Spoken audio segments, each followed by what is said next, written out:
Hello and welcome friends. আজকে আমরা 20টি প্রশ্ন উত্তর নিয়ে আলোচনা করব।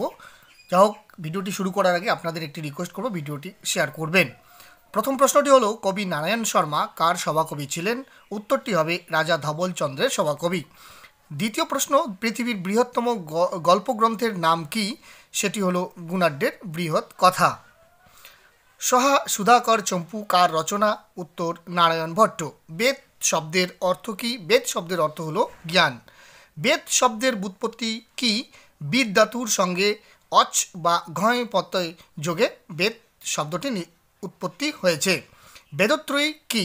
ঋক, সাম ও যজুর্বেদ একত্রে এই তিনটি বেদকে বেদত্রয়ী বলা হয়। ঋগ্বেদের মন্ত্রের সংখ্যা কয়টি?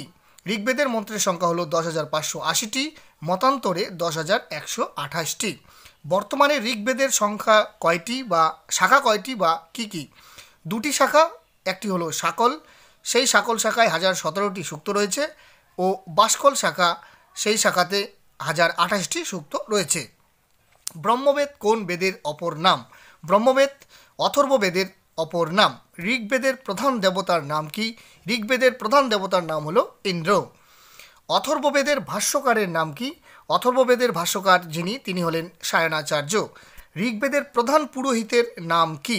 ঋগ্বেদের প্রধান পুরোহিত ছিলেন হোতা। ঋগ্বেদের প্রধান পদপাঠকর্তা কে ছিলেন? ঋগ্বেদের প্রধান পদপাঠকর্তা ছিলেন সাকল্য।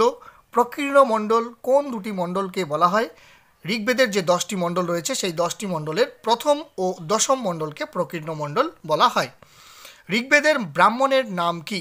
ঋগ্বেদের ব্রাহ্মণ দুটি ছিল, একটি হলো ঐতরেয় ও কৌশিতকী। সামবেদের আরণ্যকের নাম কি? সামবেদের আরণ্যকের নামটি হলো ছান্দোগ্য। যজুর্বেদের প্রধান দেবতা কে ছিলেন? যজুর্বেদের প্রধান দেবতার নাম হলো বায়ু।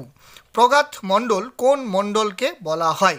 ঋগ্বেদের অষ্টম মণ্ডলকে প্রগাত মণ্ডল বলা হয়। সামবেদের শিক্ষা গ্রন্থের নাম কি?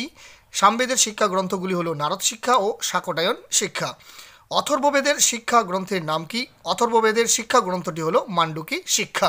ভিডিওটি যদি তোমাদের হেল্পফুল মনে হয় তাহলে অবশ্যই একটি লাইক এবং অন্যান্যদের শেয়ার করতে ভুলবে না। আর তোমরা যদি এই চ্যানেলে নতুন ভিজিট করে থাকো তাহলে অবশ্যই চ্যানেলটিকে সাবস্ক্রাইব করবে এবং ফেসবুক প্রোফাইলটিকে ফলো করতে ভুলবে না। Thank you for watching this video.